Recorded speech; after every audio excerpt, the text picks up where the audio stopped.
The nation's third largest railroad, CSX, reported a slight dip in earnings, the first of the major rails to report.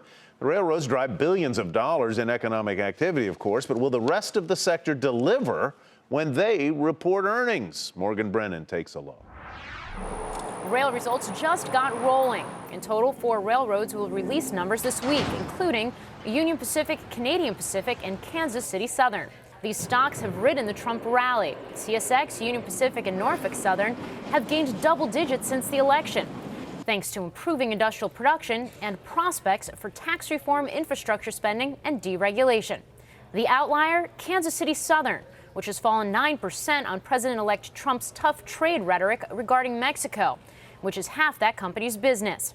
Analysts say they will be watching outlooks on pricing and volumes, which, for the first time in nearly 2 years, are growing. The shippers now expect pricing to increase 2.7% over the next 6 to 12 months. That's up 60 basis points from the third quarter survey. But more importantly, it marks the first time since the fourth quarter of 2014 that we've seen a sequential increase. Also, when surveyed, the shippers said that 77% of them were more favorable about the economy. Now, that's up from just 22% in the third quarter survey. So clearly, we're seeing more than just green shoots out there. I think people are feeling a little bit better about things. After years of dramatic declines, coal could actually be a bright spot, since pricier natural gas has made it more cost competitive for power generation.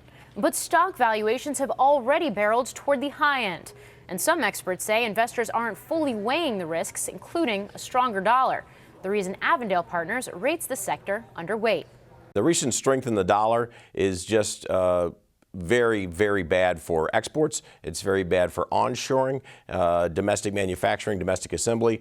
I don't care how many CEOs you tweet about, the economics of the stronger dollar are a real headwind to domestic manufacturing and exports, and that's what railroads move.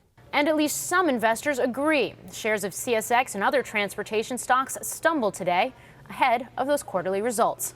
For a Nightly Business Report, I'm Morgan Brennan.